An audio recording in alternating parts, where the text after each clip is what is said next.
एक पिता ने अपने अजन्मे पुत्र को दिया था विकलांगता का श्राप। यह कहानी एक विकलांग ऋषि अष्टावक्र की है, जिन्होंने अपनी बुद्धि से उस समय के कई महान संतों को पीछे छोड़ दिया था। ऋषि उद्दालक के आश्रम में कई शिष्य वैदिक ज्ञान अर्जित करने आते थे। इन्हीं शिष्यों में से एक थे कहोद। ऋषि उद्दालक अपने शिष्य कहोद को अत्यधिक पसंद करते थे और इसी वजह से उन्होंने अपनी पुत्री सुजाता का विवाह कहोद ऋषि के साथ कर दिया। विवाह के कुछ समय पश्चात ही सुजाता गर्भवती हो गई और वह चाहती थी कि उसकी संतान इतनी बुद्धिमान हो कि महान से महान ऋषि भी उसके सामने कमज़ोर पड़ जाए।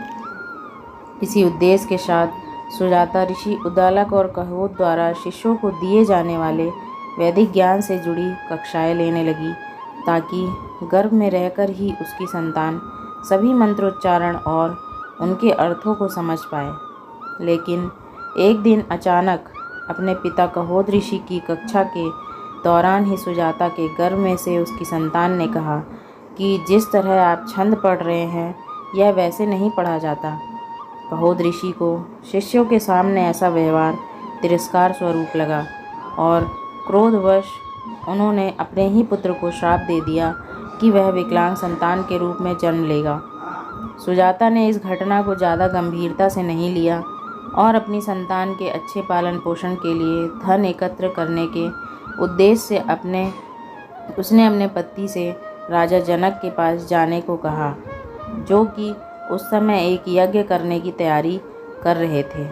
कहोद ऋषि राजा जनक के पास गए, लेकिन जनक ने उनसे कहा कि अब वह उस यज्ञ को नहीं कर पाएंगे जिसकी तैयारी वो पिछले कई वर्षों से कर रहे हैं, क्योंकि एक दिन बंदी ऋषि ने उनके पास आकर कहा था कि वह इस यज्ञ को तभी संपन्न कर सकते हैं जब यज्ञ में शामिल होने वाले ऋषि उन्हें शास्त्रार्थ में पराजित कर सके। दरअसल जो भी ऋषि बंदी से हारता था, वह उसे नदी में डुबो देता था। ऐसा करते करते ऋषि बंदी ने कई ऋषियों की हत्या कर दी थी। राजा जनक ने कहोद ऋषि से कहा कि अगर बंदी ऋषि को शास्त्रार्थ में हराते हैं तो वह इस यज्ञ को पूरा कर सकते हैं। कहोद ऋषि ने यह बात मान ली और बंदी ऋषि को शास्त्रार्थ के लिए चुनौती दी। इस चुनौती में बंदी ऋषि की जीत हुई और अन्य हारे हुए ऋषियों की तरह उसने कहोद को भी नदी में डुबो दिया। सुजाता को जब यह सूचना मिली तो उसे बेहद पछतावा और आत्मग्लानि हुई। इसी ग्लानि के साथ उसने अपने पुत्र को जन्म दिया, जिसका शरीर 8 जगह से टेढ़ा था। इस पुत्र का नाम उन्होंने अष्टावक्र रखा। अष्टावक्र ने अपनी शिक्षा अपने नाना उद्दालक ऋषि से लेनी शुरू की और 12 वर्ष की आयु में ही उसने सब कुछ सीख लिया। जब अष्टावक्र को ऋषि बंदी और अपने पिता की हत्या से जुड़ी बात पता चली, तब उसने ऋषि बंदी को चुनौती देने का निर्णय लिया। एक रात अचानक वह आश्रम से भागकर राजा जनक के पास पहुंचा। अष्टावक्र का क्रूर स्वरूप देखकर महल के सैनिक उस पर हंसने लगे।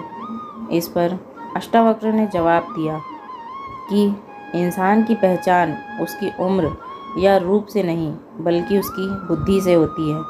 अष्टावक्र जब राजा जनक के पास पहुंचा और अपने आने का उद्देश्य बताया तो पहले राजा जनक हैरान हुए, लेकिन फिर जब उन्हें अष्टावक्र की बुद्धिमत्ता का परिचय हुआ, तब उन्होंने ऋषि बंदी के साथ उनके शास्त्रार्थ का आयोजन किया।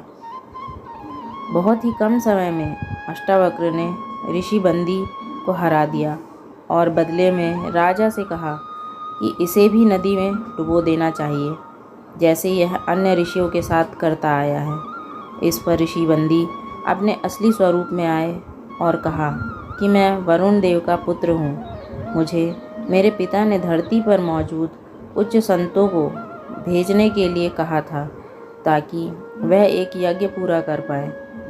अब जब मेरे पिता का यज्ञ संपन्न हो चुका है, तब जितने भी ऋषियों को उन्होंने पानी में डुबवाया था, वे नदी के बांध के वापस आ जाएंगे। महल में मौजूद सभी लोग भागते हुए नदी के तट पर पहुँचे, जहाँ सभी ऋषि खड़े थे। ऋषि कहोद ने यह स्वीकार कर लिया कि उनका पुत्र उनसे भी अधिक बुद्धिमान है। मंदी ऋषि ने अष्टावक्र से कहा कि वह उनके पिता का आशीर्वाद लेने के लिए इस नदी में डुबकी लगाए। जैसे ही डुबकी लगाकर अष्टावक्र बाहर आए, उनका शरीर ठीक हो चुका था और वह एक आकर्षक युवक के रूप में तब्दील हो चुके थे। धन्यवाद।